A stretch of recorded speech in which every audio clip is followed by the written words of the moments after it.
इस पॉडकास्ट को शुरू करने से पहले मेरी आपसे एक छोटी सी रिक्वेस्ट है।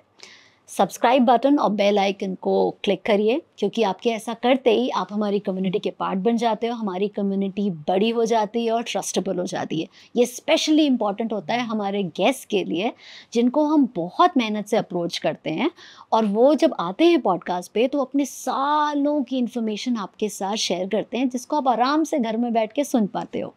उन गेस्ट के लिए इम्पॉर्टेंट होता है कि कौन सुनेगा उनको, कितने लोग सुनेंगे, और ये सवाल का जवाब आप बहुत आसानी से दे सकते हो सब्सक्राइब करके।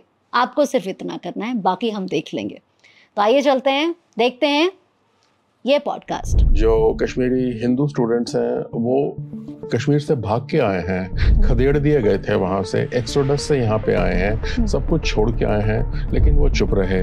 लेकिन जो कश्मीरी मुस्लिम्स थे क्लास में, they talked about their trauma, they very vocal about it. कि जैसे राम मंदिर बना, राम मंदिर जो है कहीं हिस्ट्री बुक्स में कहीं नहीं है कि बाबर ने डिस्ट्रॉय किया, बाबर ने वहाँ पे अपना मस्जिद बनाया, राइट। तो ये जो यंग जनरेशन है ये इसको समझता है कि ओल्डर जनरेशंस हमारे लिए प्रॉब्लम्स छोड़ के जा रहे हैं, सॉल्व नहीं करके जा रहे हैं। मैं रेप वर्ड यूज नहीं करता, मैं सेक्सुअल असॉल्ट यूज करता हूँ, क्योंकि रेप वर्ड का ओरिजिन है रैप्टस। रैप्टस means another mains property.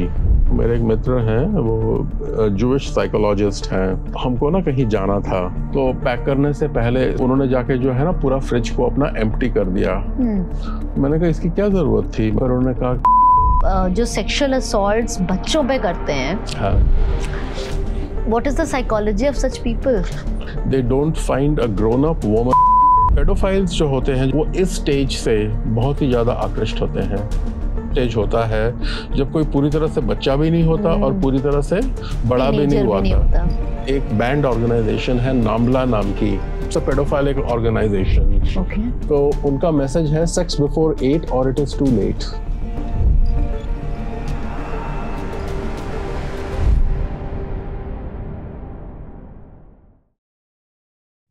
Let me begin with something that I asked about 7-8 young people before framing these questions, कि हमारे देश में इस वक्त यंग लोगों के लिए जो कास्ट और रिलीजन की एक अंडरस्टैंडिंग है, उसका इम्पैक्ट आपके हिसाब से क्या है यंग लोगों पे?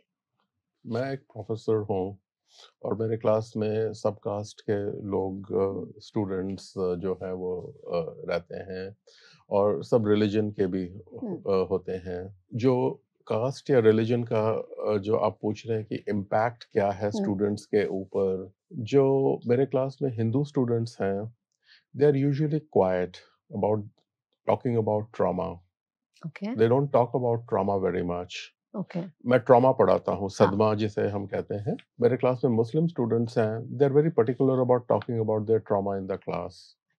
सो एक डिफरेंस मैं ये नोट करता हूँ। ये जो है, जैसे कश्मीरी मुस्लिम स्टूडेंट्स हैं मेरे क्लास में, कश्मीरी हिंदू स्टूडेंट्स हैं। तो एक बार मैं ट्रॉमा पढ़ा रहा था, 2-3 बार ऐसा हुआ है कि ट्रॉमा पढ़ाते हुए जो कश्मीरी हिंदू स्टूडेंट्स हैं वो कश्मीर से भाग के आए हैं, खदेड़ दिए गए थे वहां से, एक्सोडस से यहाँ पे आए हैं, सब कुछ छोड़ के आए हैं, लेकिन वो चुप रहे। लेकिन जो कश्मीरी मुस्लिम्स थे क्लास में, they talked about their trauma, कि जो सिक्योरिटी फोर्सेस हैं वहाँ पे कैसे उनका जाना मुश्किल है, कैसे जो है उनका जब आर्टिकल 370 एब्रोगेट हुआ तो कैसे उनका जाना मुश्किल हो गया। They are very vocal about it. तो मैंने जो मेरे क्लास में हिंदू स्टूडेंट्स थे, मैंने उनको बुला के पूछा कि भाई आप लोग क्यों नहीं बताते हैं? तो कहते हैं कि हमें घर में बोला गया है कि अपने सदमे के बारे में कभी किसी से बात नहीं करना। तो ये एक बहुत शार्प डिफरेंस है जो मैं नोट करता हूँ हिंदूज और मुस्लिम्स में हमारे देश में, जो में कि जहाँ पे मुस्लिम्स अपने ट्रॉमा के बारे में वोकल हैं, एक्टिविस्ट हैं, वहाँ हिंदू जो है वो साइलेंट है। वो इसलिए नहीं कि वो उनके नेचर में है, बल्कि ये इसलिए क्योंकि उनको फैमिली में बोला गया है कि आप साइलेंट रहिए, राइट। ये यूनिवर्सल है हिंदूज में, ट्रॉमा के बारे में, सदमे के बारे में साइलेंट रहना। क्यों बोला गया? मैं वही बता रहा हूँ कि एक है कि एक इंग्लिश में कहावत है, मतलब कि the language of trauma is silence. मतलब ट्रॉमा जो है वो सदमे में पास ऑन जो है साइलेंस में पास ऑन होता है, राइट। तो उससे आप ये अंदाजा लगा सकते हैं कि जो हिंदूज के ऊपर ट्रॉमा हुआ है वो थ्रू साइलेंस पास हो रहा है अक्रॉस जनरेशन टू जनरेशन, जिसको हम इंटरजेनरेशनल ट्रॉमा कहते हैं। और आज वो इस स्टेज पे है कि जो हिंदूज हैं वो इस इंटरजेनरेशनल ट्रॉमा से विक्टिमाइज्ड हैं, पीड़ित हैं, राइट। सो ये हमारे घर में, हमारे कम्युनिटी में, हमारे समाज में जो है ये एक लेसन आता है almost instinctively in a parental वे कि चुप रहो, इसके बारे में बात मत करो। जबकि ये साइमल्टेनियसली मैं लेसन देखता हूँ कि जो बाकी कम्युनिटीज हैं उनके ऐसे नहीं हैं। बट तो इसलिए उन्होंने भी अगर तो ट्रॉमा झेला है खास नहीं, खास नहीं, अगर कंपैरेटिवली। बहुत, आप देखिए 800 साल तक हिंदूज जो है वो स्लेवरी के वो स्लेवरी में रहे, मुस्लिम्स नहीं रहे। उसके बाद जो थे, जो ब्रिटिश आए, जो हिंदूज थे वो दोबारा जो है उसमें रहे, and the British played up between Hindus and Muslims. तो जो है Hindus have gone through probably far more trauma than any other community. So therefore, the language of trauma is silence, and this is something that is perpetuating, right? ये सिर्फ Hindus में नहीं, ये सिर्फ अगर आप देखें हिस्टोरिकली ज्यूज में भी है, यहूदीज में है, अगर आप नेटिव अमेरिकन को देखें उनमें है, ईस्ट यूरोपिया में देखें, न्यूजीलैंड में देखें, सब जगह जो है the language of trauma is silence. तो ये जो है it can be only change, ये जो हम बदल सकते हैं at a family level, at an educational level, by encouraging young people to begin talking about their trauma. ये सिर्फ कुछ लोगों के बोलने से, जैसे इंटेलेक्चुअल्स हुए, विद्वान हुए, उनके बोलने से ये चेंज नहीं होगा। मास लेवल पे जो हैं, जो यंग लड़के लड़कियां हैं, so they need to understand, recognize their history, क्योंकि जो ट्रॉमा है वो हिस्ट्री में छुपा हुआ है, और जो हिस्ट्री हमें पढ़ाई गई है या पढ़ाई जा रही है, that is minus the trauma. अगर आप देखें पूरी हिस्ट्री जो आप फ्लैट है, हाँ, उसमें से ट्रॉमा को एक्सक्लूड कर दिया गया है, राइट। सो ये एक बहुत ही पेनफुल बात है, क्योंकि दुनिया के बाकी देशों में अगर आप देखें तो वो अपनी हिस्ट्री में उनके जो मोस्ट इम्पॉर्टेंट एलिमेंट्स हैं उसको इंक्लूड करते हैं। जैसे मैं जर्मनी का एग्जांपल लेता हूँ, अगर एक जर्मन बच्चा हिस्ट्री पढ़ता है तो वो बच्चा जो है वो ये भी पढ़ेगा कि उन्होंने जो है 2 वर्ल्ड वॉर क्रिएट किए, उन्होंने लाखों यहूदियों का कत्ल किया, और वो इस ढंग से पढ़ते हैं ताकि वो उसको दोबारा रिपीट ना करें। तो ये जो है वहाँ के हिस्टोरियंस ने जो वो एक्सेप्ट करते हैं कि उन्होंने किया, एब्सोल्युटली उनकी अकाउंटेबिलिटी है, कल्पेबिलिटी है, और वो इसलिए किया क्योंकि जो सेकेंड वर्ल्ड वॉर के बाद उन्होंने देखा कि अगर हमको दोबारा ऐसा नहीं करना है तो हमको अपने बच्चों को एक दूसरे मोल्ड में, एक दूसरे धातु में तैयार करना है। इसी तरह से अगर आप देखें भारत में, अगर हम इतिहास को वो पढ़ाएं तो उसमें हमने ट्रॉमा को एक्सक्लूड कर दिया है, और ये इंडिपेंडेंस के बाद, स्वाधीनता के बाद जो है ये एक डिसीजन लिया गया था कि जो हिंदूज पे ट्रॉमा गुजरी है उसके बारे में हिंदूज को ना पढ़ाया जाए, हिंदूज को ना बताया जाए, राइट। सो इसलिए वो सारे जो है वो एक्सक्लूड कर देते हैं, सिर्फ मतलब एजुकेशन से ही नहीं, फिल्म से भी। जोधा अकबर आपने देखी होगी। जोधा अकबर में इस विषय का मेंशन नहीं है कि अकबर ने कितने ऑलमोस्ट 40 to 50,000 उसने लोगों का चित्तौड़ में कत्लेआम किया। वो कभी बच्चा नहीं पढ़ता, बताया वो नहीं जाता। नहीं, वो अकबर के बारे में क्या पढ़ते हैं आप, उसके चुटकुले बीरबल के साथ। तो ये जो हिस्ट्री को जो है ना एक बैनल बनाने की कोशिश है। एक बैनल का मतलब होता है कि उसको ऑर्डिनरी बनाने की, हंसी मजाक में टाल देने की। अकबर की महानता के बारे में बताया जाता है, लेकिन अकबर ने जो जो क्राइम्स किए, जहांगीर ने क्राइम्स किए, औरंगजेब ने क्राइम किए, वो आप नहीं देखेंगे। तो हिस्ट्री को जो है हम अपने देश में बैनल बना के हम पढ़ा रहे हैं। तो इसलिए जो है एजुकेशन से और फैमिली के मैसेज से कि तुम इसके बारे में बात नहीं करोगे, इसलिए हमारे जो यंग पीढ़ी है वो इसके बारे में चुप रहती है। यहाँ पे शायद हम मोरालिटी से भरे हुए हैं क्या, कि हमारे, क्योंकि हमारी सारी कहानियों में, सब चीजों में सब अच्छा बताते हैं, लाइक सब अच्छे थे हिस्ट्री में, लाइक राम जैसे बनो, है ना, अकबर जैसे बहादुर बनो, शहंशाह बन जाओ, हम आपने बहुत अच्छा उदाहरण दिया राम का, राइट। ओके, हमारे देश में जैसे अगर हम हिस्टोरिकली देखें तो सबसे ज्यादा महत्व किनका है, रामायण का और महाभारत का, बिल्कुल। है ना। रामायण महाभारत पढ़ के हम बड़े होते हैं। हाँ। रामायण और महाभारत, अगर जैसे आप कह रहे हैं राम जैसा बनो, राम की सबसे मुख्य क्वालिटी क्या है? राम की अगर आप सबसे मुख्य विशेषता देखेंगे, उसको हम कहते हैं सेल्फ एब्नेगेशन। वो अपने पिताजी का, मैं उनको श्री राम कहता हूँ, मैं उनको भगवान मानता हूँ, लेकिन वो अपने पिताजी का बात सुन के 14 साल के लिए वनवास चले गए। उनको वो नहीं रहा कि मैं अपने राज्य का अभिषेक करना, मेरा अभिषेक होना है, मुझे अपने राज्य को जो है वो चलाना है, मेरे लोगों का क्या होगा अगर मैं चला गया, राइट। जो थीम है वो है सेल्फ एब्नेगेशन की, मतलब सेल्फ सैक्रिफाइस की। रामायण की मेन थीम यही है। तो अगर आप कहते हैं राम जैसा बनो, तो it means become self abnegatory, अपना सैक्रिफाइस करो। Same thing for Mahabharata. Mahabharata, Pandava जो है सारी लाइफ जंगल में सड़ते रहे। मैं सड़ते रहे यूज जो है वो इसलिए कर रहा हूँ क्योंकि वो तकलीफों में रहे। तकलीफों में रहे, और वो सेल्फ इन्फ्लिक्टेड थी। वो जुए में हार गए, उनको युधिष्ठिर मना कर सकते थे कि मैं जुआ नहीं खेलूंगा, युधिष्ठिर बोल सकते थे, या उसके बाद वो जो उनके साथ गलत हुआ, उनके पत्नी के साथ जो गलत हुआ, वो जंगल में चले गए और जो है इतने सालों तक जंगल में रहे। Again the theme is that of self abnegation और सेल्फ सैक्रिफाइस, राइट। तो अगर रामायण और महाभारत पढ़ के हमारे बच्चे बड़े हो रहे हैं, वो इस थीम को भी जो है वो पकड़ के बड़े हो रहे हैं, राइट, कि सेल्फ सैक्रिफाइस करो। तो अगर आप देखें शुरू से लेकर आज तक, स्वाधीनता के बाद, हमारे सारे prime minister they have talked of self abnegation, दूसरों को अपीज करना। मनमोहन सिंह जी ने कहा था कि मुस्लिमों का हमारे देश के ऊपर पहला अधिकार है। बाकी अगर आप प्राइम मिनिस्टर को देखें, जवाहरलाल नेहरू से लेकर मोदी तक, हम दूसरे कम्युनिटीज को अपीज कर रहे हैं। ये थीम कहाँ से आ रही है? ये रामायण और महाभारत से आ रही है।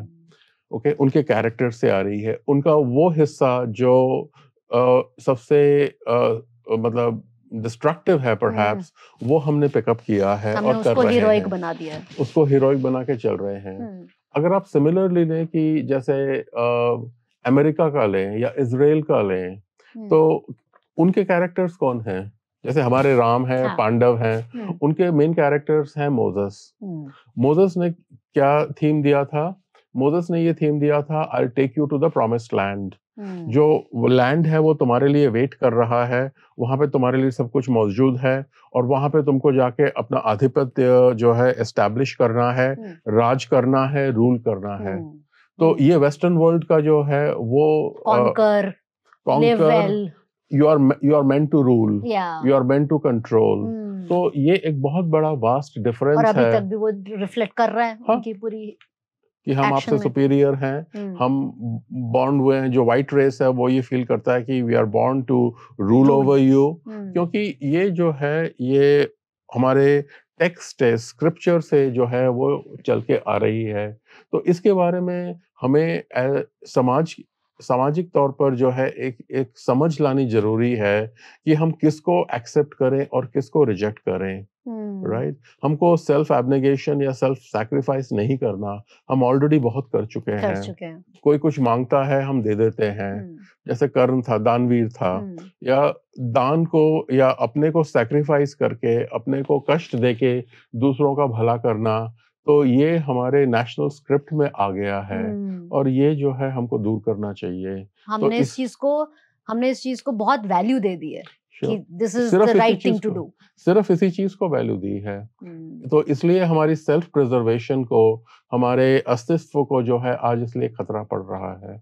जो रिबेल नेचर आ रहा है यंग लोगों का इस वक्त, कि हम रिलीजन में नहीं बिलीव करते, हम कास्ट में नहीं बिलीव करते, राइट, बहुत वोकल है ये। अब ये लोग कैसे रिबेल कर पा रहे हैं जो कि पहले इतनी मात्रा में नहीं रिबेल होता था?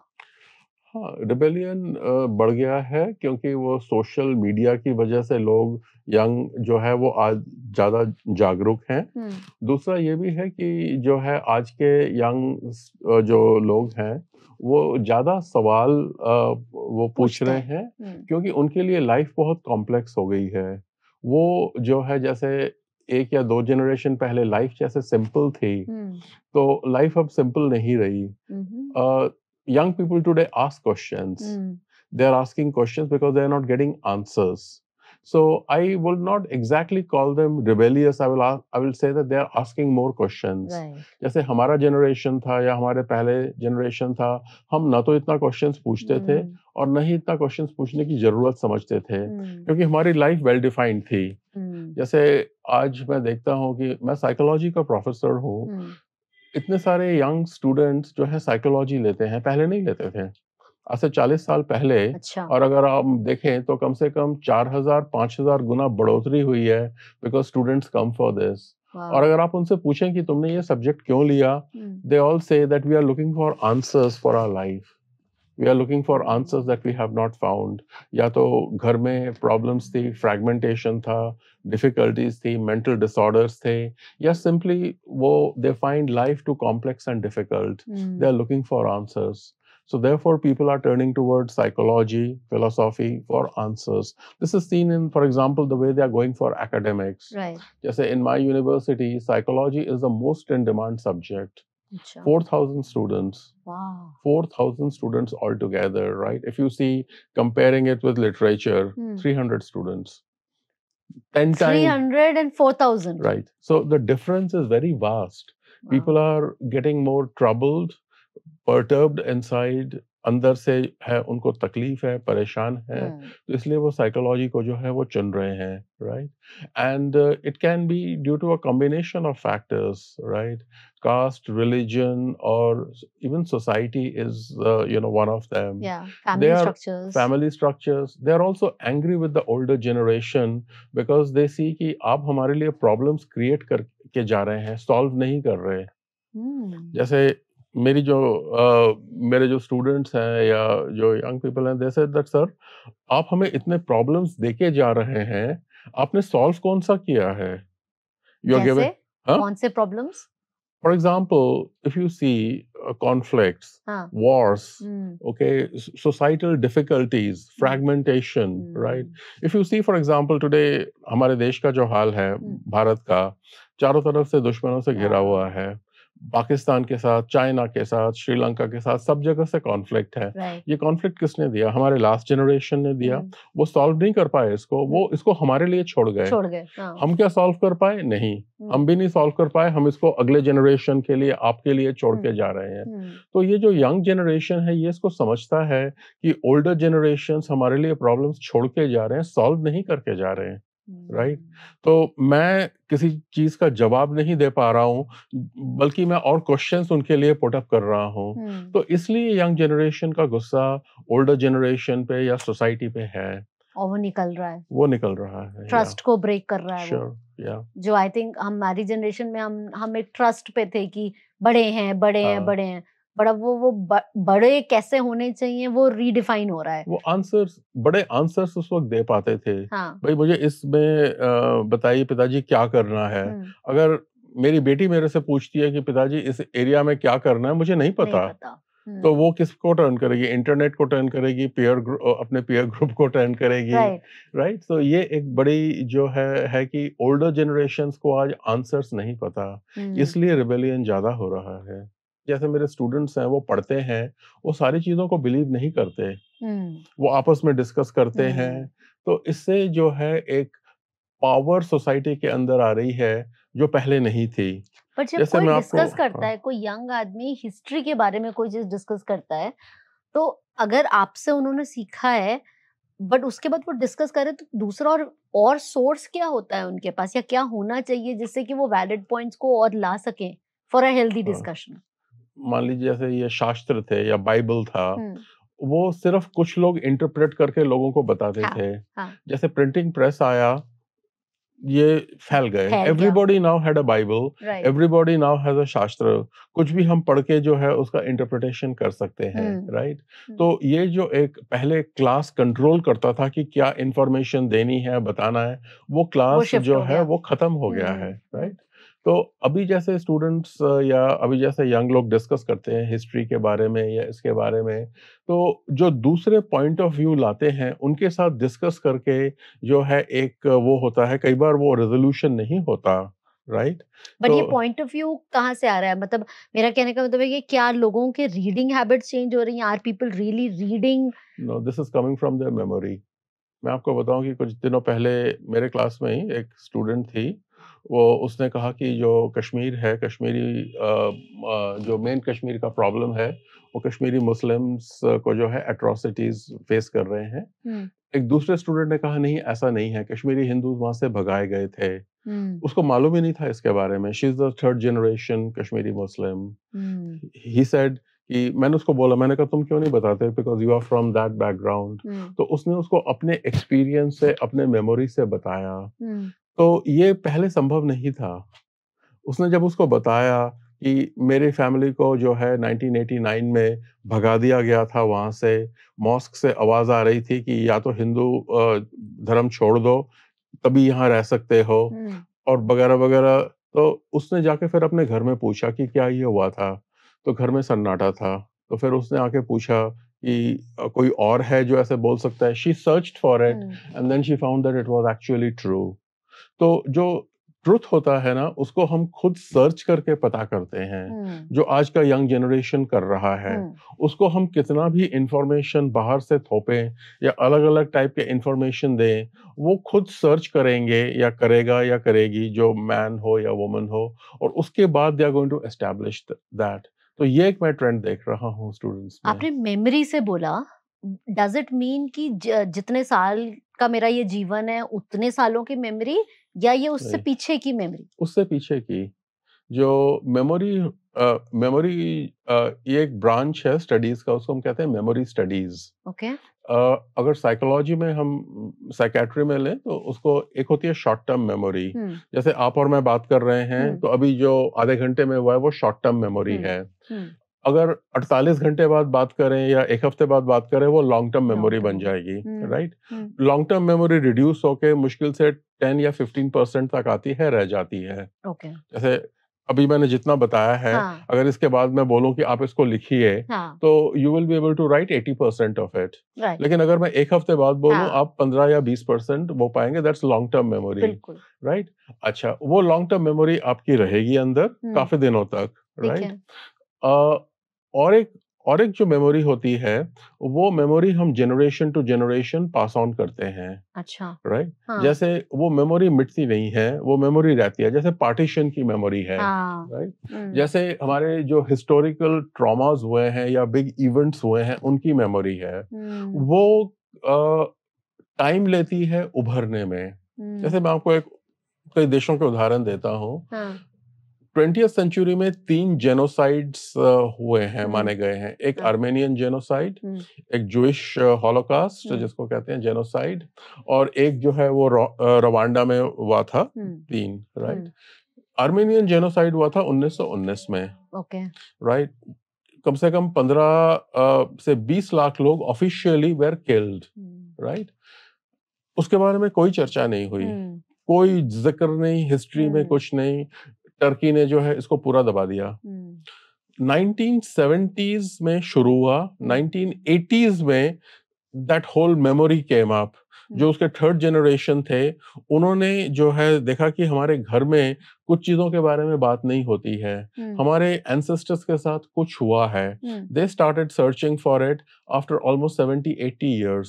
दे एस्टैब्लिश्ड दैट कि ये जेनोसाइड हुआ था।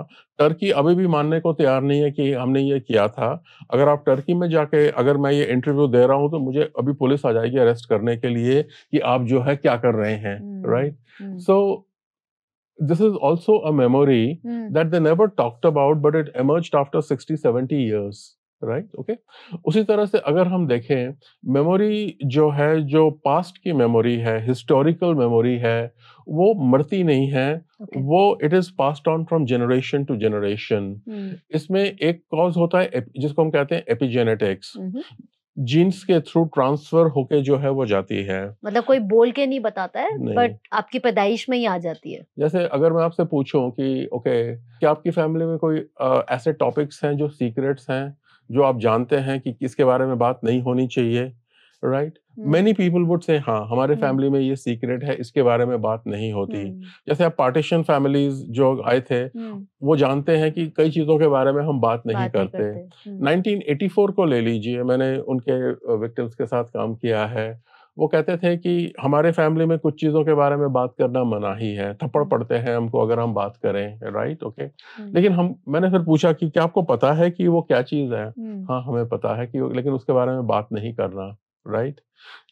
तो मेमोरी उन्होंने कहीं पासवर्ड और से सुना है या उनकी सेलुलर मेमोरी से आया है, लेकिन सामने से वो बात नहीं मिटा होती नहीं है। है, वो मिटा नहीं है, राइट। सो ये जो एक मेमोरी होती है ना हमारी, ये सदियों सैकड़ों सालों तक जो है चलती रहती है। वाओ। जैसे आप ये देखिए, जैसे राम मंदिर बना, राम मंदिर जो है कहीं हिस्ट्री बुक्स में कहीं नहीं है कि बाबर ने जो है वो डिस्ट्रॉय किया, बाबर ने जो है वहां पे अपना मस्जिद बनाया, राइट।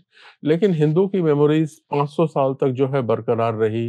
वो इस बात को जो है वो भूले नहीं, वो इस बात को कंटिन्यू करते रहे। उन्होंने फिर फाइनली केस किया और उसके बाद केस में जीते।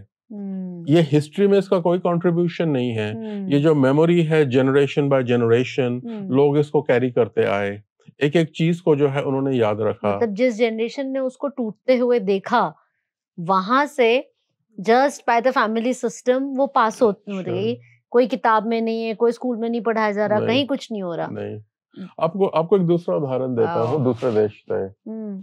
पोलैंड में पोलैंड में रशियंस का रूल था, राइट। जब रशियंस को उन्होंने भगाया, राइट, तो रशियंस को जब उन्होंने भगाया, उन्होंने सबसे पहला काम पता है कौन सा किया? जो रशियन ऑर्थोडॉक्स चर्च था, जो उन्होंने पोलैंड में वॉर्सो के बिल्कुल बीचों बीच बनाया था, सबसे पहले जाके उसको तोड़ा, नामो निशान ही मिटा उसका। नामो निशान मिटा दिया, राइट।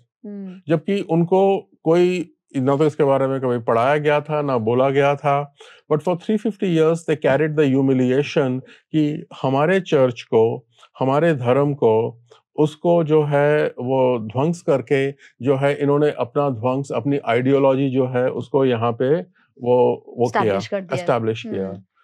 आप यूएसए में ले लीजिए, ये आपने डकोटा पाइपलाइन वो सुना होगा जो वहां से जा रही है।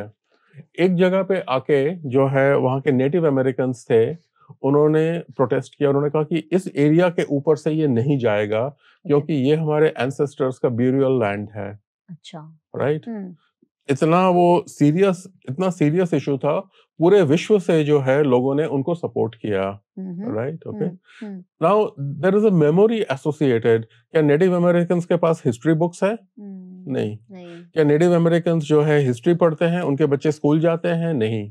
But they carry a memory कि यहाँ से आज से 150-200 साल पहले जो है हमारे एंसेस्ट्रल, हमारा ब्यूरियल ग्राउंड था, उसके ऊपर से कोई भी प्रदूषित, कोई भी कुछ नहीं जाएगा, राइट। जैसे हमारे यहाँ पे देख लीजिए, ये जो माउंटेन था नियमगिरी, जब वो वेदांता आई थी, उन्होंने कहा था this is the land of our ancestors, we will not let it, it's a memory. वो हिस्ट्री में कहीं पे नहीं है। बट ये मेमोरी कितनी क्लियर होती है, और over a period of time ये डाइल्यूट होती है या ये प्योर रहती है? मेमोरी देखिए, क्लियर कितना है वो तो मैं नहीं कह सकता, लेकिन ये उतनी ही स्ट्रांग होती है जितनी ये शुरुआत में थी और जितनी ये अब हुई है। तो मैं ये कहना चाहूंगा, जैसे राम मंदिर जो बना, जो उसकी मेमोरी थी आज से 500 साल पहले की, वो मेमोरी आज भी हिंदुओं में इतनी स्ट्रांग है जितनी की 500 साल पहले थी। तभी हिंदू ऐसे बहुत कन्विंसिंगली बोलते हैं कि नहीं, हमारा मंदिर तोड़ा गया था, राइट। जबकि ऑब्वियसली उसको कंफ्यूज कर दिया जाता है विद सेइंग कि मस्जिद तोड़ी गई थी, मंदिर तोड़ा गया था। बट हम में से किसी ने भी नहीं देखा। बट एज आई थिंक आप ये कह रहे हो कि लाइक एवरी हिंदू सेज कि नहीं मंदिर तोड़ा गया, जबकि देखा किसी ने नहीं है। And it is just not for Ram Mandir, it is for all other temples which were broken. It is for all other जितने भी वो destroy किए गए हैं, सबके बारे में एक मेमोरी है। जैसे आप चित्तौड़ में जाइए, जहाँ पे वो सती स्थल है, कहीं आपको हिस्ट्री बुक्स में नहीं मिलेगा, लेकिन वो जो सती स्थल है वहां पे आज कम से कम समझ लीजिए 500-600 सालों से जो है वहां पे प्रथा चली आ रही है। This is the place where the women committed jawhar, right? This is the memory, right? This memory cannot be destroyed. This will continue. और ये जो है ये हिस्ट्री से ज्यादा पावरफुल है। Because हिस्ट्री तो मैन मेड है, हिस्ट्री मैन, आप देखिए ना कि एक देश की हिस्ट्री कितनी बार बदलती है, राइट? लेकिन क्या क्या मेमोरी बदलती है? नहीं, मेमोरी वही रहती है। राम मंदिर की मेमोरी वही रही 500 साल पहले जो अब है, राइट? बाकी जितने भी डिस्ट्रक्शंस हुए हैं, वो जितने भी एट्रोसिटीज हुए हैं, उन सब की मेमोरी जो है वो आज भी हमारे अंदर जो है वो बसी हुई है, राइट? टोटली। अभी कुछ दिन पहले मेरे साथ एक इतिहासकार की बात हो रही थी। वो कह रहे थे कि वो इसके बारे में रिसर्च कर रहे हैं कि जब ये महमूद गजनी आया था तो उसने दिल्ली में एक जो है पहाड़ बनाया था ऑफ ह्यूमन स्कल्स। ओके, तो इसके बारे में एग्जैक्ट लोकेशन वो कह रहे हैं कि मैंने जो है खोज करके पता किया है कि यहाँ पे है। तो वो कह रहे थे कि मैं इसके बारे में अभी बात नहीं करना चाहता क्योंकि मैंने ये ब्रिटिशर्स जो थे उनको ये मालूम था कि ये कहाँ पे है। तो उसी के ऊपर जो है उन्होंने कई स्ट्रक्चर्स बनाने की सोची कि ताकि जो है ये मतलब ढक जाए। ढक जाए और जो है हिंदुओं का दबाव हो सके, हिंदुओं का जो है वो हो सके। तो this is historical memory, this is historical trauma that we carry, and it is not something that is well known or the mainstream theory. जैसे मैं आपको एक उदाहरण देता हूँ, मेरे एक मित्र हैं, वो जूविश साइकोलॉजिस्ट हैं। अच्छा। दोनों ही, वो साइकेट्रिस्ट और साइकोलॉजिस्ट हैं। तो अमेरिका में रहते हैं, मैं भी उनके घर ठहरा हुआ था। तो हमको ना कहीं जाना था वर्कशॉप वर्कशॉप के लिए, करीब 2 हफ्ते के लिए। तो कार में सब पैक कर रहे थे, वो पैक कर लिया। तो पैक करने से पहले सडनली उनकी वाइफ कहती, अच्छा 1 मिनट रुको, मैं भूल गई थी। तो उन्होंने जाके जो है ना पूरा फ्रिज को अपना एम्प्टी कर दिया। मैंने कहा इसकी क्या ज़रूरत थी? मतलब ये हो सकता था। तो फिर उन्होंने कहा कि नहीं, हम फ्रिज को ना हम घर पे खाना नहीं छोड़ते। जब भी कहीं जाते हैं वी ऑलवेज़। तो मैंने कहा क्यों? कहते हैं कि Jewish families do that, right? Because we are not to be whenever. पर मैंने कहा कि Jewish families do that why? इसलिए ये होलोकॉस्ट के टाइम से है कि अगर आपके पास कुछ खाना या कुछ डिस्कवर हुआ, यू विल बी किल्ड। अगर आपके पास, जैसे मान लीजिए उसने एप्पल चोरी करके अपने बैग में रख लिया, right? So therefore you are not supposed to be found with any food, so therefore we destroy food before we go. So this is a habit from holocaust times, we do it unconsciously. So बहुत सारे उस हम time पे होता था, लेकिन वो होता उनका था। ट्रेडिशन बन गया। हाँ, बन गया है। वो उसको जो है अननोइंगली उन्होंने कहा कि आप पहले आदमी हो जो हमसे पूछ रहे हो कि मैं क्यों जो है ऐसा कर रही हूँ, बिकॉज ये हमारे पेरेंट्स करते थे, हमारे ग्रैंड पेरेंट्स करते थे, तो हम भी अननोइंगली जो है वो कर रहे हैं इसको। ऐसे बहुत से आदतें होती हैं, ऐसे बहुत से हैबिट्स होते हैं जो हम कैरी ऑन कर रहे हैं, हमारे समाज में भी हैं। तो जो हम कैरी कर रहे हैं unknowingly, they are from transgenerational trauma that we carry तो फॉर ये आवरसेल्व्स। मेमोरी और सुपरस्टिशन में कोई सिमिलैरिटी या कोई फेमिलियरिटी है?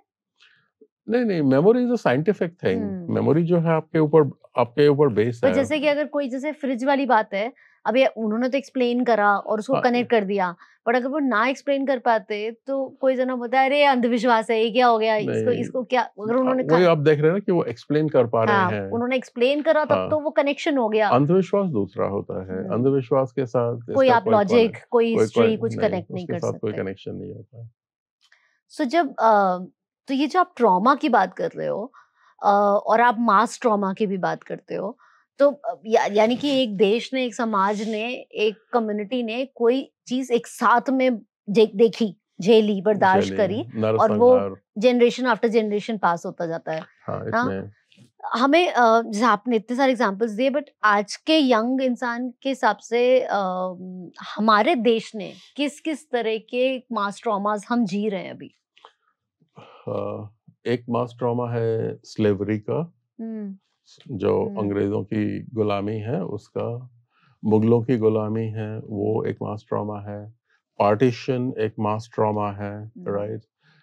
अलग अलग कम्युनिटीज के लिए, सिक्स के लिए, जैसे 94 सॉरी 84, वो जो है वो एक जो है मास ट्रॉमा है। तो इन 3 मेजर मास ट्रॉमास मैंने आपको गिनाए। तो ये मास ट्रॉमास जो है हमारे अंदर अभी नरसंहार जो है, इनकी memory, how they affect us, हम उससे निकले नहीं हैं, राइट। और उसका क्या रिफ्लेक्शन आप आज अपने अपने क्लाइंट्स, अपने जिनको आप देखते हो, डीपर लेवल पे समझते हो, उस हाँ, पे आप क्या देख रहे हो उसका इम्पैक्ट? इम्पैक्ट इसको हम कहते हैं पोस्ट स्लेवरी स्ट्रेस सिंड्रोम।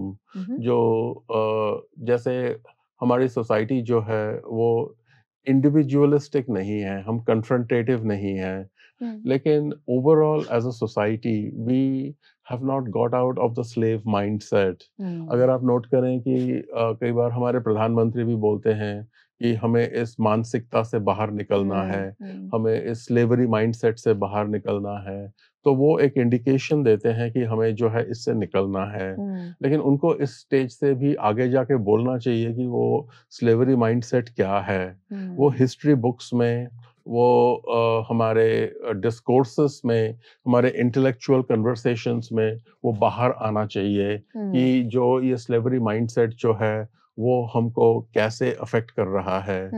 ये सिमिलर है to the way blacks are being affected in USA. Okay, for example native Americans have been affected. अब इनके अगर हम ग्रुप्स में देखें तो जो मॉर्बिडिटी रेट्स हैं, जो इनके, जिसको मॉर्बिडिटी रेट का मतलब जो इलनेस रेट्स है, बीमारी, या जो other beliefs which are there, they are very different from the the white race, right, right? Okay. बिल्कुल। जैसे आपको एक छोटा सा उदाहरण देता हूँ। मैं एक बार यूएसए में एक लाइन में खड़ा हुआ था, तो मेरे आगे एक ब्लैक मदर थी जो वो खड़ी हुई थी, राइट? ओके। और उसके आगे एक व्हाइट मदर थी, वो भी अपने बच्चे के साथ खड़ी हुई थी। ओके। अब जैसे बच्चे होते हैं, वो बाकी सारे व्हाइट से मैं सिर्फ अकेला ब्राउन था, सिंगल पर्सन। बच्चे सारे बच्चे होते हैं, वो भागते हैं, अफरा तफरी। राइट? जो ब्लैक लेडी थी, उनका जो बच्चा जब भागा, she give him a stern glance, no stop, no. और बच्चा इमीडिएटली आके जो है उनके साथ खड़ा हो गया। जो व्हाइट लेडी थी, उनका बच्चा चारों तरफ भाग रहा था, उन्होंने परवाह भी नहीं की, राइट? ओके। आप ये कहेंगे शायद ये मतलब एक किस्म का एग्जाम्पल है, नहीं, ये मैंने बहुत जगह देखा है। White mothers are not bothered about their children going ahead. They don't have that fear. They don't have that fear. Black mothers have that transgenerational trauma. Yeah. Right? Yeah. Okay. And you would see a parallel also over here in India, also, in terms of caste, in terms of class, which is there. This is a small example, छोटा सा example है। आप कैसे आए इस पूरी space में? आपकी जो इतने इंटरेस्ट हैं, बहुत डाइवर्स भी हैं, और आप हर एक में बहुत डिटेल में गए भी हैं। तो सब कुछ एक दिन पहले से सोचा था कि इतनी सारी चीजें करूंगा? मैं सोचा ही नहीं था कोई इसके बारे में। मैं मनोविज्ञान में आया था शुरू में। तो उसमें पहले मैंने एक साइकेट्रिक क्लिनिक में काम करना शुरू किया था। फिर उसके बाद मेरा जो डॉक्टरल टॉपिक था वो अटैचमेंट के ऊपर था, वायलेंस, ग्रीफ, शोक जिसे कहते हैं, उसके ऊपर। तो मैं एक बार एक लेक्चर दे रहा था उसके बारे में, तो जिसमें ऑडियंस में किरण बेदी भी थी। उन्होंने तभी जो है प्रिजन्स का वो लिया था चार्ज। तो उन्होंने कहा कि क्या आप प्रिजन्स में आके वायलेंस मैनेजमेंट प्रोग्राम शुरू करेंगे? तो मैंने कहा हाँ। तो मेरे एक मित्र थे डॉक्टर हरिंदर सेठी, मैंने और उन्होंने, हम 3-4 लोगों ने एक वायलेंस मैनेजमेंट प्रोग्राम शुरू किया था जेल नंबर 4 में। अच्छा। हाँ, तो उसमें शुरू में हमें बहुत ही जो है सक्सेस मिली। उस वक्त काफी सारे पंजाब के टेररिस्ट वहाँ पे थे, उनके साथ हम वायलेंस मैनेजमेंट प्रोग्राम हमने शुरू किया। और उसका मैं किस्सा आपको बता सकता हूँ। उस वक्त जेल में जो है जेल नंबर 4 के एक वो थे, क्या नाम था उनका, हाँ, जो जेल के हेड होते हैं उनको मुंशी कहते हैं। अच्छा। जो प्रिजनर्स की तरफ से हेड होता है उसको मुंशी कहते हैं। वो खुद भी प्रिजनर होते हैं? हाँ, वो खुद भी प्रिजनर होते हैं, लेकिन हाँ, हर एक वार्ड में एक मुंशी होता है। ओके। जो पूरे वार्ड को कंट्रोल करता है। मतलब मुंशी बोलेगा तो हेड होगा वो। हाँ, तो ये सब मुंशी मिलके एक हेड मुंशी चूज करते हैं जिसको हम कहते हैं चक्कर मुंशी। अच्छा। चक्कर जेल का जो है नर्व सेंटर होता है। सेंटर। जैसे आप जेल में घुसे किसी जेल में, तो वहां पे उस एरिया को कहते हैं चक्कर। ठीक है। तो चक्कर मुंशी उस एरिया में होता है, वो सारा कंट्रोल कर रहा होता है। वो सुपरिंटेंडेंट और डीजी से भी ज्यादा पावरफुल होता है, क्योंकि उसके एक इशारे पे सब कुछ चलता है। जैसे क्या कंट्रोल कर रहे होते वो? जैसे कोई प्रिजनर गुस्से में है, अभी बैठ जा चुप करके। अच्छा। तो अगर तो ऐसे बैठ जाएंगे बिल्कुल। मुझे 200 की इस वार्ड की मीटिंग करनी है, सारे इस वार्ड को ले आओ, मैंने बोला है। उसकी बात को कोई टालता नहीं है। पर बाकी सारे प्रिजनर्स उनकी क्यों सुनते हैं? बिकॉज पावरफुल होते हैं वो, इसलिए। जैसे जो तो चक्कर उनके लिए भी मुंशी, स्टैंड लेते हैं? वो जो हाँ, चक्कर मुंशी होता है वो उनको भी प्रोटेक्ट करते हैं, उनको प्रिजनर्स भी को? प्रोटेक्ट करते हैं। इसीलिए। मतलब he is like a father figure. तो इस ये चक्कर मुंशी थे, उनका नाम था जत्थेदार। अच्छा। जत्थेदार जो थे वो पंजाब के टेररिस्ट थे। हम्म। तो ये और कुछ ऐसे चक्कर मुंशी थे, सॉरी नॉट चक्कर मुंशी, बाकी मुंशी को मिला के हमारा जो है बैलेंस मैनेजमेंट प्रोग्राम स्टार्ट हुआ था उस वक्त। वो program, it was full of exercises and dealing with violence, जिसको हम साइकेट्री में कहते हैं कि कई बार यू स्पेसिफिकली बॉडीली एक्सरसाइजेस होते हैं, ब्रीदिंग एक्सरसाइजेस होते हैं, और फिर एक्सप्रेशन ऑफ एंगर होता है इन अ कंट्रोल्ड वे। वो सब हमने इनको, जत्थेदार को हमने सिखाया था सबसे पहले। तो वो मैं कुछ दिनों बाद आया जब, तो जत्थेदार मेरे पास आया, उसने मेरे यूं पैर छुए, कहते हैं डॉक्टर साहब आपको कुछ कहना चाहता हूँ। मैंने कल जो है वो लंगर में जाके खुद ही खाना गर्म करके खा लिया। तो मैंने कहा हाँ ठीक है, बहुत अच्छी बात है। तो वो देखता रहा मुझे, कहता है आप मेरी बात समझे नहीं। फिर जो मुझे समझ में आया, जो बाकियों ने बताया जो आसपास थे, कहते हैं कि 2 प्रिजनर्स की ड्यूटी होती है कि जत्थेदार का खाना गर्म रहे। तो वो सो गए थे। तो वो सो गए थे, तो जत्थेदार अगर वो देखता है आके कि वो रात को सो गए हैं, क्योंकि रात का खाना जो है ना करीब वो देर से आता है सारा चेक करने के बाद। अगर उसका खाना ठंडा हो गया है तो वो उनको बहुत धुलाई करता है। तो ये पहली बार है कि जो है उसने धुलाई नहीं करी। तो वो आपको बताना चाह रहा है कि मैंने चुपचाप जाके खाना गर्म करके खा लिया। तो तब मुझे उसका इम्पोर्टेंस समझ में आया। वरना जेल ऐसी चीज होती है ना, क्योंकि वो कलोकियल वे में, मेटाफोरिकल वे में बात करते हैं, आप समझ नहीं पाते। तो मैंने कहा जसीदार जी तो बहुत अच्छी बात है। कहते नहीं जी, वो जो तुसी एक्सरसाइज करवा रहे सी ना, मेरे दिमाग विच ना कुछ ठंडा हो गया है। तो वो जब सो रहे सी तो मैंने कहा ਇਹਨਾਂ ਨੂੰ मारना नहीं है, पुत्र जैसा है मेरा, मैंने खुद ही गर्म करके खा लिया। He became calmer as a result of that, and he became an example for others. So the violence management program spread. Kiran Bedi took active interest in that. A lot of people, calmed down as a result of that. So our program spread, right? So that was one of the first things. I mean, there are many examples. Sure. I'm writing about it right now as part of the book. In your book? In my book. It is called The Language Behind Silence. The Language Behind Silence. Wow. So I'm writing it on behalf of Taylor and Francis. Okay. कब तक आएगी market में? By next year, hopefully. Okay. I've contract finished then, contract till August. Okay. तो next अगस्त तक ये जो है, मैं फेवरिश वे में लिख रहा हूँ। अभी यहाँ से जाऊंगा भी तो मैं लिखना ही शुरू करूंगा। तो फिर उसके बाद he calmed down, several people calmed down. So I worked in prisons. मैं बहुत इन्वॉल्व हो गया prisons में, और उसके साथ साथ मैं ह्यूमन राइट्स में भी इन्वॉल्व हो गया, बिकॉज आई कुड सी कि so many people, their human rights are violated. Yeah. I worked with many terrorists.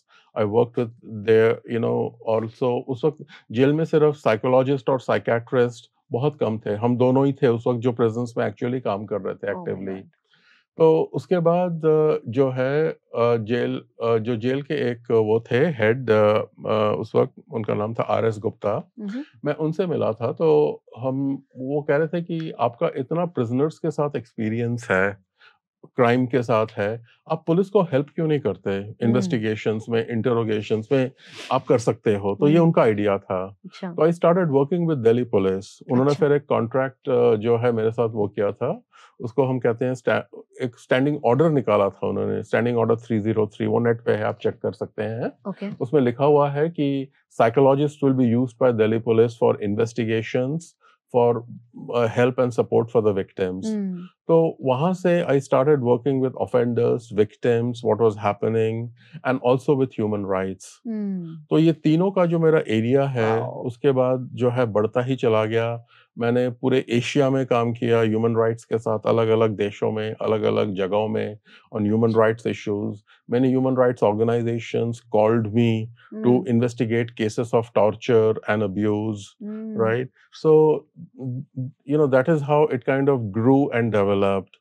Even National Human Rights Commission, after the 2002 Gujarat riots, they asked me and my organization to go to Gujarat and, help the people who were affected by trauma. So we helped both the people who were affected during the murderous attack on the train, and also what happened after that, the conflict between Hindus and Muslims. We worked in different camps. We almost worked for 5 years. तो काफी सारा जो है इसलिए spread up रहा experience मेरा human rights में, police के साथ, प्रिजन्स के साथ. तो अभी मैं उसके बारे में लिख रहा हूँ ताकि आई ट्राई ऑल्सो, मैं अपने स्टूडेंट्स के साथ भी इसके बारे में बात करता हूँ. सो मेनी पीपल नाउ जो है वो फॉरेंसिक में अपना करियर बनाना चाहते हैं, एक्सप्लोर करना चाहते हैं. राइट. तो अफेक्ट सारे ही होंगे. मुझे याद है एक केस में महरौली में था, वो एक 6 साल की बच्ची थी, उसका सेक्सुअल असॉल्ट और मर्डर हुआ था, और उसकी बॉडी को ना टैंक में डुबोया था उन्होंने, वो ऑफेंडर ने.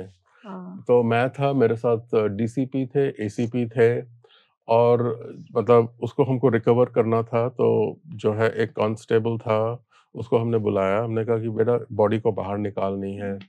कहता सर मेरी इसी उम्र की बच्ची है सर, मुझे रहने दो. राइट. तो हमने दूसरे को बुलाया, फिर फाइनली हमने किसी तरह किया. फिर जब हम वापस आए, जो डीसीपी थे, जो एसीपी थे, और मैं था, हम तीनों डिस्कस कर रहे थे कि हमारी इसी उम्र की बेटी है. और उन्होंने कहा कि कल मेरी बेटी का जो है बर्थडे है, तो मुझे समझ नहीं आ रहा कि मैं कैसे जाऊंगा बर्थडे सेलिब्रेट करने. इसके बाद अफेक्ट हुए हैं हम तीनों ने बात किया. उनकी आंखों में आंसू थे. वो टफ हैं बहुत, उन्होंने टेररिस्ट हैंडल किए हैं, लेकिन एक जो उनका ये साइड है, जो पेरेंटल साइड है, वो बाहर आता है. ये आएगा ही. प्रिजन्स में देखिए, जैसे प्रिजन्स में लोएस्ट हायरार्की होती है इन लोगों की, जो सेक्सुअल असॉल्ट करते हैं बच्चों की. तो उनको ना एज अ पनिशमेंट दिया जाता है कि ईंट से आप टॉयलेट रगड़ के साफ करेंगे. अच्छा. पहले दिन वो टॉयलेट के सामने ही सोएंगे, क्योंकि जो वार्ड होता है उसमें टॉयलेट जो है वो उसमें डोर नहीं होता. तो वहां पे बिल्कुल डोर के सामने सोना रात को is a very difficult thing. तो जो वार्ड्स में जब पहले दूसरे दिन जब एंट्री होती है उसकी, तो उसको वहां सुलाया जाता है. ये प्रिजनर्स में हायरार्की है, और उसको प्रिजन का वो जो है टॉयलेट वो ब्रिक से क्लीन करने को दिया जाता है. राइट. तो मैंने उससे पूछा था कि जथेदार से एक बार कि ये आपने ये पनिशमेंट कैसे वो किया. तो उन्होंने कहा कि जी सबसे वर्स्ट पनिशमेंट हमने इन लोगों के लिए दिया. क्यों? क्योंकि जी ये पनिशमेंट जो है पहले जमाने में दलितों को दी जाती थी. Dalits used to clean toilet, with that. So they have done the same thing right now in terms of choosing pedophiles. जो पेडोफाइल्स हैं, जो चाइल्ड सेक्सुअल अब्यूज हैं, उनको ये पनिशमेंट वो दे रहे हैं, क्योंकि वो अंडरस्टैंडिंग है कि दलित्स को कैसा फील होता था. हाँ, और वो इनको फील कराना चाहते हैं. वो इनको फील कराना चाहते हैं. तो मतलब हिस्टोरिकली अगर आप देखें तो कोई कनेक्शन नहीं है. लेकिन जब मैंने उससे बात किया कि ये कैसे प्रथा बनी, कैसे ये जेल में चली आई, तो उसने इस प्रथा का जो है वो किया. तो it's historically going on. And since you mentioned this community, I have lot of questions on that, कि ये जो सेक्सुअल असॉल्ट्स बच्चों पे करते हैं, what is the psychology of such people? How can anybody do this? The thing is, these people they are not attracted by older women. जो बच्चों को असॉल्ट करते हैं ना, आपने पूछा कि व्हाट इज द साइकोलॉजी. उनका ये साइकोलॉजी बेसिक अगर कोई पॉइंट है वो ये है कि they don't find a grown up woman attractive. जो बड़ी औरत होती है, कोई एडल्ट लड़की होती है, उसको ये अट्रैक्टिव नहीं, उसके प्रति अट्रैक्शन नहीं फील करते. ये सेकेंडरी सेक्सुअल कैरेक्टरिस्टिक्स जो होता है, जिसको हम जैसे जब हम बड़े होते हैं, तो जैसे कोई औरत जो है उसके सेकेंडरी सेक्सुअल कैरेक्टरिस्टिक्स होते हैं, उसका फिगर होता है, औरत की सेक्सुअलिटी कहते हैं, वो इससे अट्रैक्ट नहीं होते। अच्छा। ये इनोसेंस से अट्रैक्ट होते हैं। मतलब जैसे 10 साल के एक बच्ची में और एक 20 साल की औरत में जो फर्क है, जो बॉडी का फर्क है, उससे वो अट्रैक्ट उससे नहीं नहीं होते। होता। नहीं, तो it's not a physical attraction. no, it is not a physical attraction. It's a physical attraction only in the sense that they are attracted by the innocence of the child, the lack of secondary sexual characteristics. अगर आप देखें कि सबसे ज्यादा कौन सी as के कौन सी as को सेक्सुअल असॉल्ट का जो है वो विक्टिम होना पड़ता है, 9 से लेकर 11। हाँ। क्यों? वो इसलिए क्योंकि उस वक्त एक अजीब सा ट्रांजिशन स्टेज होता है जब कोई पूरी तरह से बच्चा भी नहीं होता और पूरी तरह से बड़ा भी नहीं हुआ था। They are transitioning at that stage. So वो पेडोफाइल्स जो होते हैं, जो बच्चों की तरफ आकृष्ट होते हैं, वो इस स्टेज से बहुत ही ज्यादा आकृष्ट होते हैं। But when they commit crimes like rape, then they're actually doing a physical act. Yes. But they're not attracted by the physicality of the physical characteristics, no. Then their attraction could also be translated in any other form. Why do they get sexual with this person, with this child? जब sexually attracted ही नहीं है.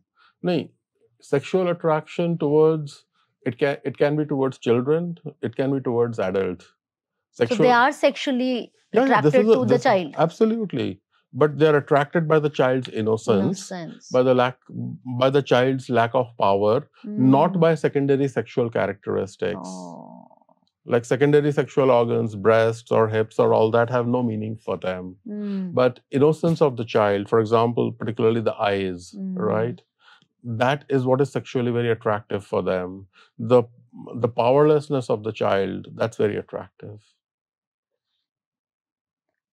And since it is a type of people who are pedophiles, sure. I mean, what I want to understand is क्यों हो जाते हैं लोग pedophiles, क्यों हो जाते हैं? एक तरह के लोग हैं। हाँ, लकीली कम है, लेकिन क्यों हो जाते हैं कहना बहुत मुश्किल है, क्योंकि अभी तक कोई कंक्लूसिव रिसर्च एविडेंस नहीं हुआ है इसमें। ये it is partly due to their neural circuitry, जिसको हम कहते हैं ब्रेन में, तो वो थोड़ी सी अलग होती है, राइट? ओके, द मतलब जैसे सेक्सुअल सर्किटरी होती है, इनकी सेक्सुअल सर्किटरी में इंटीमेसी या भावनाओं का कोई प्लेस नहीं होता है, right? It's something purely at a physical level. That's one. It is also physical level of a child, not physical level of an adult. Right? And also इनमें बहुतों के साथ एक बिलीफ सिस्टम होता है कि जो सेक्स होता है वो बच्चे के साथ ही जो है वो करेक्ट होता है। जैसे एक ऑर्गेनाइजेशन है, बैंड ऑर्गेनाइजेशन है नाम्बला नाम की, North American mens and lovers boys association. It's a paedophilic organisation. तो उनका मैसेज है सेक्स बिफोर 8 और it is to late, right? तो ये बिलीफ सिस्टम है उनका। और बहुतों के साथ जिनके साथ मैंने इंटरव्यू किया है वो कहते हैं कि बच्चा सेक्स के लिए रेडी होता है, लेकिन समाज जो है वो उसको करने नहीं देता। ये उनकी सोच होती है, राइट? ये वैसे सोचते हैं। This is very distorted and very crazy kind of thinking, but they believe it to be true. So ये बच्चे को कन्विंस करते हैं कि जो है सेक्स ओके है, तुम इसके लिए रेडी हो, और इसके बारे में जो है करने, मतलब मैं रेप वर्ड यूज नहीं करता, मैं सेक्सुअल असॉल्ट यूज करता हूँ, क्योंकि रेप वर्ड का ओरिजिन है बहुत ही एक वर्ड्स के साथ जिसका नाम है रैप्टस। Raptus means another man's property. So that is a more scientific and more humane word, you know, so that's why I prefer using that. So ये जो है ये बच्चे को बिलीव कर, मतलब बच्चे को कहते हैं कि जो है तुम सेक्स करो, तुम्हारे लिए जो है इट्स ओके, और ये कन्विंस कराना चाहते हैं कि मतलब बच्चे को कि तुम ठीक कर रहे हो, और इसके बाद ये कोई ग्लानि या कोई रिग्रेट नहीं फील करते कभी। I have not seen that. So ये इनकी मनोवृत्ति होती है, ये इनका मतलब ये बने ऐसे होते हैं। आप कह सकते हैं, क्योंकि कोई थेरेपी, कोई ट्रीटमेंट अभी तक पाया नहीं गया जिससे हम इनको जो है रिफ़ॉर्म कर सकें, ठीक कर सकें। My God. सो इसीलिए जो है बेस्ट है कि आप इनको कंट्रोल में रखिए। हम्म। इनको जो है जैसे प्री इंडिकेटर्स होते हैं, इनको देखने के लिए कि कैसे आप इनसे अपने को बचा सकते हैं। क्या होते हैं प्री इंडिकेटर्स, कैसे प्रिडिक रिकॉग्नाइज ये करें? बच्चों के साथ बहुत जल्दी घुल-मिल जाते हैं। ओके। मतलब कोई मतलब हम सभी को बच्चे प्यारे हैं, हम्म। हम सभी बच्चे को लाइक करते हैं, लेकिन कुछ होते हैं जो अनयूजुअल टाइम स्पेंड करते हैं बच्चों के साथ, हम्म। इन प्रेफरेंस टू एडल्ट्स। हम्म। तो इस तरह के और भी कैरेक्टरिस्टिक्स हैं, जो हम जानते हैं कि ये इन लोगों की कैरेक्टरिस्टिक होती है। और एक चाइल्ड साइकोलॉजी के हिसाब से जो 8 साल से कम वाला बच्चा है, उसको समझ में आ जाता होगा अगर कोई उसको हार्म करने, लाइक लाइक अ पेडोफाइल। सिखाने के बाद। इसलिए बच्चों पेरेंट्स को सिखाना बहुत ज़रूरी है बच्चों को कि राइट टच क्या है, रॉन्ग टच क्या है, और वो अर्ली एज से करवाना ज़रूरी होता है। By the time you are 3 और 4, कि अगर तुमको कोई यहाँ टच करता है, वहाँ टच करता है, ये गलत है। तो ये पर जैसे सिखाना ज़रूरी। पेडोफाइल का आप बोल रहे हैं कि वो टच तो शायद बाद में करेंगे, बट वो कंफर्टेबल इतना कर देते होंगे बच्चों को हाँ, अपने साथ में, वो हो खेल जाता खेल के हाँ, जरिए से, प्यार के जरिए से। हाँ, लेकिन अगर आप पेरेंट बच्चों को सिखाएँगे तो उनके लिए वो उतना ही मुश्किल होगा। तो सिखाना तो वो जरूरी है, आवश्यक है, बहुत आवश्यक है। बहुत बट आवश्यक है। जैसे जैसे हम बड़े होते जाते हैं, हमारे इंट्यूशन जैसे थोड़ा स्ट्रांग होता हाँ, है, श्योर। तो हमको एक वाइब जो आ जाती है कि ये ठीक नहीं ये है, वो ठीक हाँ। है। बच्चों में वो अपने आप से नहीं होती है, आप कह रहे हो? होती है बच्चों में, लेकिन उसको डेवलप कराना पड़ता है। डेवलप कराना पड़ता क्योंकि जैसे अगर इंट्यूशन अगर आप में है, लेकिन अगर आपके पेरेंट्स कह रहे हैं नहीं है। है। जैसे मुझे केस याद है जिसमें एक ये लड़की थी, उसको उसके पेरेंट्स थे दोनों, उन्होंने उसको भजन सिखाने के लिए एक टीचर का जो है नियुक्ति किया। हम्म। तो जो है ये गुरबानी का जो है सिख, दोनों सिख थे। हम्म। तो वो टीचर जो है वो सिखाते वक़्त बच्चे को टच करते थे हम्म। इनएप्रोप्रिएटली, तो बच्चे ने अपने पेरेंट्स को बताया कि भई मुझे जो है ये टीचर हैं, ये ऐसे मुझे टच कर रहे हैं, ये मुझे ठीक नहीं लगता। तो उसको पेरेंट्स ने डाँट दिया। बोला कि हम्म। ये जो है ये गुरुद्वारे से आते हैं, तुमने इनके बारे में ऐसा सोचा कैसे? हम्म। राइट? तो यू स्टार्ट देन डाउटिंग। हम्म। जो and unfortunately that man he sexually assaulted her after some time. Okay, so उसके बाद वो पेरेंट्स जो है मुझे याद है अभी भी, वो पेरेंट्स रो रहे थे, कह रहे थे कि हमने जो है इतना भरोसा करके वो किया। फिर कह रहे कि हमारी बेटी ने हमको बोला भी, लेकिन उसके बाद भी हमने उसका विश्वास नहीं किया। तो अपने को कोस रहे थे। मैंने कहा कि अगर आप उसको नहीं कोसते ना उस वक़्त, और उसको जो है छुड़ा देते, अपनी बेटी को ट्रस्ट करते, अ, उनका विश्वास था कि कोई गुरुद्वारे से आके कैसे ऐसे कर हाँ, सकता है। वही। लेकिन हम अगर हम समझें कि गुरुद्वारे में, मंदिर में, मस्जिद में बहुत सारे लोग ऐसे जाते हैं जो जिनके पास ये आज़ादी होती है, जिनको हम ब्लाइंडली ट्रस्ट कर बैठते हैं। हम्म। जैसे ये इतने कैथोलिक प्रीस्ट्स हैं जो हम्म। अब्यूज़ क्यों करते हैं? क्योंकि हम्म। उन पे विश्वास होता है हाँ, कि ये प्रीस्ट हैं, ये ऐसा कैसे करेंगे? आइडल मानते हैं। हाँ, लेकिन जो पेडोफाइल है, उसको पता है कि उस फ़ील्ड में मेरी ट्रस्ट होगी, तो वो हम्म। भी उसी फ़ील्ड में ही जाएगा। नहीं जाएगा। जैसे टीचर्स हैं, हम्म। टीचर्स में मैंने देखा है कि अक्सर जो फ़िज़िकल एजुकेशन के टीचर्स होते हैं ना, कई बार वो इसमें जाते हैं। क्यों? क्योंकि उनको टच करने का जो है बहुत ज़्यादा मौका, मिल अवसर जाता मिलता है। है, राइट? हम्म। अरे तुम्हारा पोस्चर ऐसे नहीं ठीक हम्म। है, चलो उठो थोड़ा-सा। हम्म। तो ही टचेस हर, तो हम्म। बच्चे को अक्सर पता लग जाता है कि ये टच ठीक नहीं है, हाँ। लेकिन वो अपने स्पोर्ट्स टीचर के बारे में या जिसकी समाज में जो है एक स्टेटस है, उसके बारे में वो कैसे और बोलेगा? फिर वही होगा, अगर आप बोलोगे भी तो यही कहेंगे कि राइट, टीचर है, तुम्हारे सर हैं, या सारे मैम हैं, दे उनके कांट बारे डू में। दैट, वो तो स्पोर्ट्स करा रहे हैं तुमको। तो intuition must be supported. Intuition must be supported. या राइट, आई थिंक हम लोग जब भी किसी के साथ जो भी कोई अनटूवर्ड इंसिडेंट्स हुआ है, there has been a back story. Sure, always, by and large, by and large most there is a there back story always. कि किसी ना किसी तरह से उसने समझा होगा कि there is right, danger, right, but fail to right, support. जब एक क्रिमिनल जेल में रहता है, उसके उस एनवायरनमेंट से आता है, तो मुझे ऐसा लगता है कि वो और ज्यादा डिप्रेस हो जाता होगा वहां पे, बिकॉज लिविंग कंडीशंस इतने वियर्ड होते हैं। बट क्या उसको जो सिखाया जाता है वहां पे, जो समझाया जाता है या कोशिश करी जाती है पनिशमेंट के थ्रू, लोगों का माइंडसेट चेंज होता है उस प्रोसेस से टुवर्ड्स क्राइम, या नहीं होता है। हम्म, अ, जो 2 प्रकार के क्रिमिनल जस्टिस स्ट्रैटेजीज़ हैं, एक है रिट्रिब्यूटिव, एक है रिफॉर्मेटिव। ओके, रिट्रिब्यूटिव का मतलब होता है tooth for a tooth, eye for an eye, hmm, कि मतलब और रिफॉर्मेटिव का मतलब होता है कि हम उनको बदल सकते हैं, बदलाव, हम उनको जो है उनमें सुधार ला सकते हैं, हम्म, राइट? हम्म, जब हम लोग काम करते थे तो हमको बोलते थे कि आप इन लोगों के साथ टाइम क्यों स्पेंड कर रहे हैं? इनको सफ़र करने दीजिए, द रिट्रिब्यूटिव सिस्टम, हम्म, क्योंकि हम रिफ punishment was their way, punishment was the only thing hmm, and इनको जो है सफ़र करने दीजिए आप, hmm, why are you making it easier for them? Hmm, तो ये एक व्यू रहती है जेल में कि जो है आप उनको मतलब don't try to reform them, don't try to change them, because ये हो नहीं दे हो नहीं डिजर्व इट, सकता। तो इसमें एज ग्रुप भी काउंट करता है। जैसे जो यंग प्रिज़नर्स होते हैं, वो जब सीनियर प्रिज़नर्स को देखते हैं, वो उनके रोल मॉडल्स बन जाते हैं। हम्म, तो इसलिए जूनियर प्रिज़नर्स को आजकल अलग रखा जाता है सीनियर प्रिज़नर्स से, ताकि अच्छा, वो उनके रोल मॉडल्स जो हैं वो जो ना है बने, वो ना बने, राइट? तो अ, जो चेंज या रिफॉर्मेशन जिसकी आप बात कर रहे हैं, वो बहुत कम लोगों में होता है, क्योंकि रिफॉर्मेटिव प्रोग्राम्स कोई ऐसा है नहीं। अच्छा, जो जेल में प्रोग्राम्स हैं वो by and large religious programmes हैं, हम्म, ओके? कि वो ये सोचते हैं कि इनके साथ ना मोरली कुछ रॉन्ग है हम्म, और इनको जो है धार्मिक शिक्षा देके हम इनको बदल सकते हैं। हम्म, जैसे दे हैव सिन्ड, और जैसे तुम्हारे अंदर कोई कमी है, हम्म, तो उससे जो है ये और भड़क जाते हैं, इससे जो है ये और वो हो जाते हैं।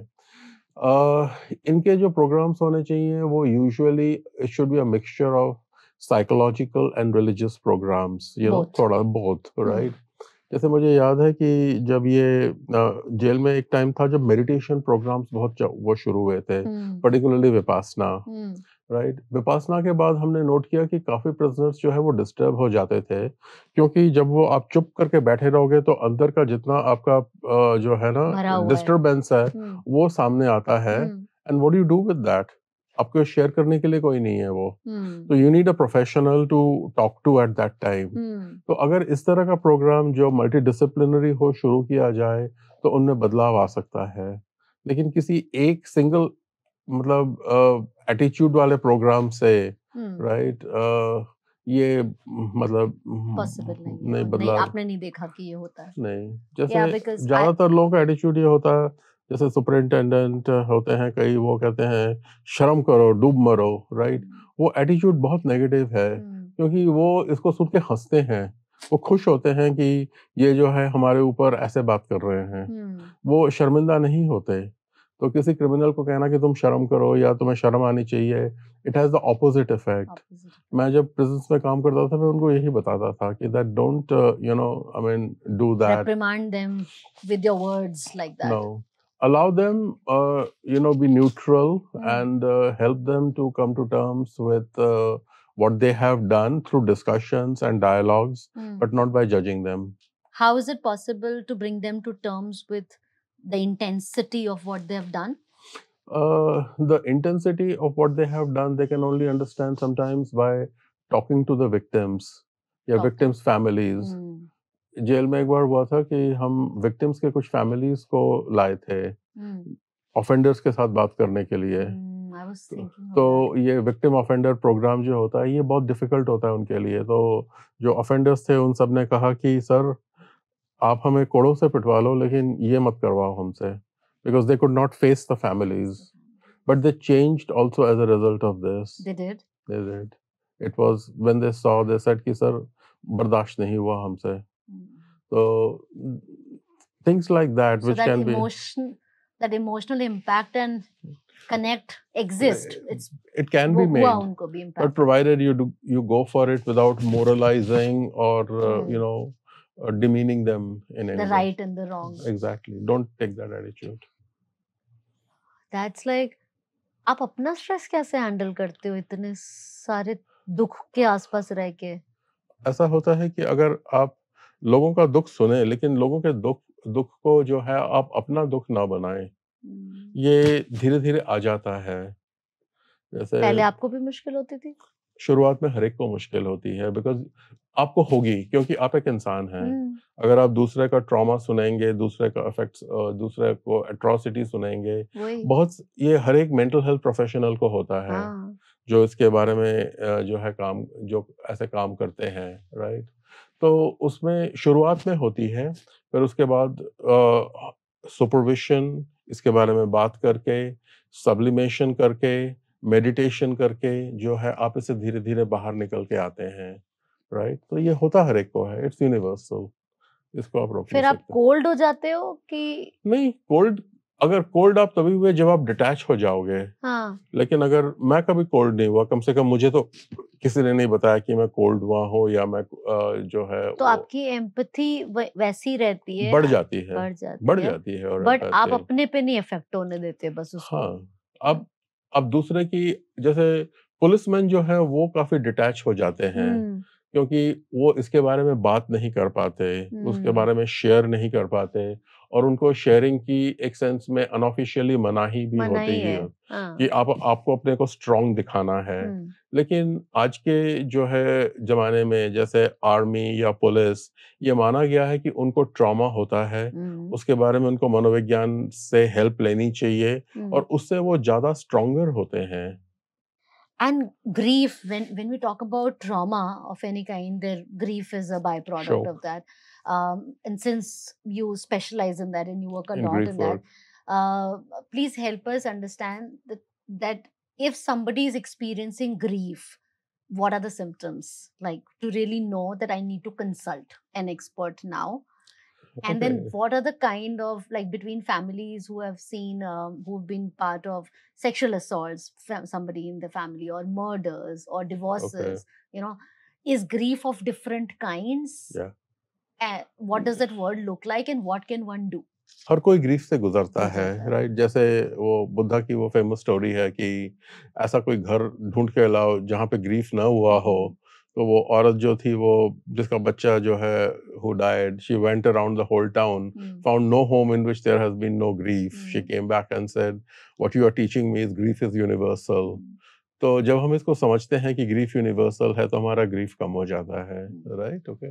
सो ट्रॉमा जो होता है वो सदमा होता है, ओवरवेलमिंग इवेंट से होता है। हम्म, दोनों अलग-अलग चीज़ें हैं और दोनों के लिए ही थेरेपी ज़रूरत होती है। हम्म, अगर ग्रीफ आपका 6 महीने से ज़्यादा रहा, हम्म, आप देख रहे हो कि आप उससे निकल नहीं पा रहे हो हम्म, या वो आपके ऊपर बैठ गया है, तो then consult a professional and go for it. Hmm, similarly same for trauma, trauma के लिए भी अगर आप देख रहे हो कि कोई ट्रॉमेटिक इवेंट हुआ है, लेकिन उसके बाद आपके जो सिम्पटम्स हैं, जैसे ट्रॉमा में अक्सर सिम्पटम्स होते हैं नाइटमेयर्स के या हम्म, हाइपर अलर्टनेस के या ड्रीम्स के हम्म, या उस चीज़ को अवॉइड करने के, अगर आप देख रहे हो कि काफ़ी दिनों बाद भी आप उसको रोक नहीं पा रहे हो, हम्म। तो then you need to go and consult, किसी प्रोफेशनल को जाके कंसल्ट कीजिए। And the last question, जो अभी कॉलेज में बच्चे हैं, very very important stage of their life, and सबने हिस्ट्री नहीं पढ़ी होगी, नहीं समझी होगी, और एंशिएंट विजडम बहुत कम लोगों के पास एक रियल फॉर्म में हुँ। है। As a parting note, is there any thought that you have कि जो हमें एंशिएंट टाइम से बताया गया था and it's very relevant for today's time, uh that's good to know? जैसे हमारे एंशिएंट टाइम से हमारे वहाँ पे शास्त्रार्थ होता था। Hmm, we used to discuss, hmm, we used to question things, hmm, right? So मेरा यंग लोगों से ये है कि question things, but once you have question, जब आपके डाउट्स क्लियर हो जाए, learn to trust, that is the most important thing. जब आपके क्वेश्चंस आंसर हो जाएं तब ट्रस्ट कर लो। Sure, hmm, build that. Big one, yeah. Don't carry on doubting, mistrusting the world, right? The established trust, because today सबसे ज़्यादा जो मैं नोट करता हूँ young people में is that they're detached. They're getting more and more detached. Hmm, They're getting detached from everything, from human contact, from human connections, hmm, because of digitalization, या। right? They know the answers for many things, but their trust quotient is very low, right? So build that trust. And I think जो हमारे शास्त्र हैं, जो हमारे ancient wisdom है, that tells us to trust, right? जो मतलब मैं ये नहीं कह रहा कि you have to follow every ritual or anything, but there has to be a process by which you establish trust in your elders, in your seniors. What does that do? Why is it so important? That helps you to grow. That helps you to grow up. Without trust, you don't grow up. You can be a bundle of information, but you are not a whole human being. So that is what helps. That is what helps you to develop trust and faith in the world outside, जो आज बहुत कम हो गया है. And what can a young person do to take the first few steps of building that trust? By dropping their doubts, by dropping their, they're living by doubts, they're living by questioning everything, right? Okay. I noticed that in many of my students, they doubt, they question everything. And then when I say with a twinkle of your eyes that, have I satisfied you? They say, yes, sir. Sorry, sir. I said, okay. You have more questions to ask me, to check me? They said, no, sir. I said, okay, so can we shake hands? I mean, can we just say that, okay, you and I have had a wonderful time and you can be closer? So many of them say yes. That step is missing, so that is what is needed. I hear what you're saying, that asking questions is imperative and it's important. But then after the person has given the answer, फिर trust कर लो उसको कि वो सही answer दे रहा है. और yeah, there is हमारे एक गुरु शिष्य संवाद है, मुझे याद नहीं आ रहा कहाँ पे है. तो एक शिष्य गुरु से संवाद कर रहा होता है और उसके बाद जब संवाद खत्म होता है तो उससे उसका एक मित्र उससे पूछता है कि that do you have what other questions do you have? So उसको कहता है कि I don't have any more questions, my questions have dissolved. ये जो शिष्य कहता है ना कि I don't have any more questions, my questions have all dissolved.